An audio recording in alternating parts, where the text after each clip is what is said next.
Hey, how's it going there, Awesome. Anthony? Good, man. How are you?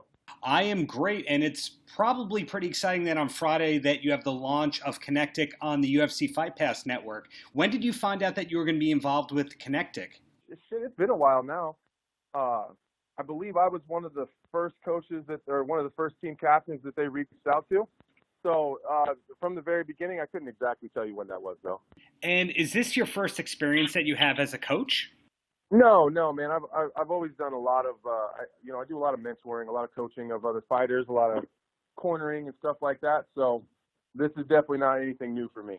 And is this your first time, though, coaching a team per se? Yes, yes, this is. This will be as far as the team format and stuff like that. This will be well. I mean, kind of. You know what I mean? I do a lot of coaching uh, in between fights of the entire team that I'm a part of. But as far as putting together an entire team and then sending them out to do something, this will be my first time. And when you were coaching, are you still training, or do you have to separate the two of them? No, I think typically the idea is that the team captain has to compete. But obviously, with my hand injuries that I had in my last fight, and then I had to have another surgery, I'm not able to compete in this one. So they were able to make an exception for me this time, just because of the injury, and we thought that I was going to be ready. But I'm just not going to be ready. Now, you had a big victory back in early June. Congratulations on that. And I believe you're up to the number Thank three you. spot in the light heavyweight division. Do you know when your next fight will be, or does that not get scheduled until you're fully healed and cleared? Yeah, not until I'm fully healed or clear. I would imagine that the timeline's probably January, February. Probably. I'm only about 10 days out of the second surgery, so we're still 4 months or so away from me even being able to punch. So we got a little ways. When you're on break like this, although you're still coaching, do you get to kick back and enjoy life a bit more? Or in being a famous athlete, really, are you always on the clock? I was able to take off this entire summer, and that was what I said after I fought. I said I'll go one more time, but then you guys got to leave me alone, and I got to go just spend the rest of the summer with my family, and that's exactly what I did, and they honored that. My manager honored that, and man, me and my family had a blast all summer long. We spent all summer camping and traveling and vacations and out being outside, and we just had so much fun. But the summer's over now. So my kids went back to school yesterday. So time for me to get back to work. So I was able to enjoy some time, but now it's time to jump back in and get back to doing my analyst stuff and take on this bigger role that I'm going to at SiriusXM. And just do everything that I normally do, just not fight. Right. Being the rare person who's an active performer and also a commentator and broadcast personality, was it always your dream to be doing broadcasting or announcing in some form? Yeah, it always has been. People have always said from the very beginning when I was fighting that there's only a couple things that I do better than fighting, and talking about fighting is one of them.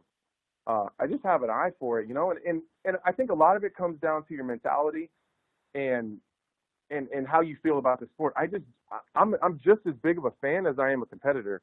I don't Up until recently when I did all this traveling and I just really dialed in on just being in the moment with my family. I never miss an event. You know what I mean? I never miss a fight.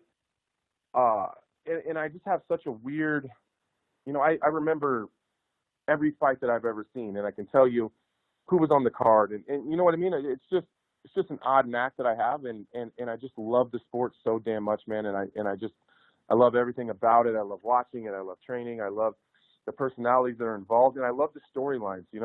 I think that gets missed in a lot of the build-ups, and I think that that's the different perspective that I bring. I'm still very much connected to a lot of these guys, so I can give a different perspective than a lot of other people can. Was there a particular fight or fighter that got you into MMA in the first place? Yeah, there's a couple. I I would probably say one of my favorite fighters is probably Rampage Jackson. That was the guy that, like, when I watched Rampage fight, like that was who I wanted to be. You know what I mean? Like, I would watch him compete, and like that's what I wanted to do. That's how I wanted this fight. That's how I wanted people to uh react to me. You know what I mean? I mean, who's not a fan of Rampage? That's Right, tough, right? absolutely. And he also had a crossover into wrestling, of course. But do any sports for you come even close to MMA? Is there anything that you follow, any teams, any particular athletes? Well, overall, I'm a football fan. I definitely look forward to, the Nebraska Cornhusker football season. We do a lot of tailgating and spend a lot of time at the games and doing stuff with the university. So I'm a huge college football fan. I'm a big NFL football fan. But as far as anything that comes close to, MMA or jiu-jitsu, nothing even comes close. And then in general, you mentioned that you're back in the ring and all that, and then you also have the announcing coming up and all that. Do you have any other projects that you're working on? For example, might there be a book from you anytime in the future? No, not really. Nothing like that. I'm pretty focused on, my hands are pretty full anyways, as far as, I got the commentating stuff, the radio stuff, training and fighting, and I still have a pretty young family. My oldest is 8, my youngest is 2.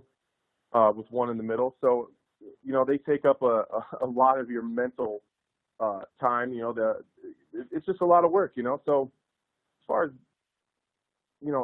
other projects outside of that stuff, I don't really have a whole lot of time for it right now, but I'm sure in the future, I'm sure something will come up. And is music a big part of your training regimen? Like outside of training and stuff, typically I'm like a country music guy, but I don't need any certain amount of beats per minute or anything like that, but it's, it's always got to be really, really high-paced rap music, and that's just, for whatever reason, it just gets me moving, and that's, everyone kind of cracks jokes about it because it's the only thing that I'll let play on the radio when I'm training.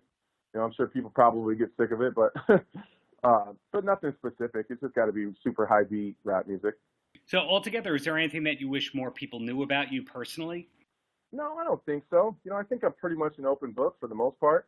Kind of what you see is what you get, So I think that at this point there's probably enough of stuff about me out there that, slowly people have figured out just from, different questions I've been asked or things I've said in interviews and stuff like that. I don't really hide anything or put out something that I'm not or anything like that. So I don't think so.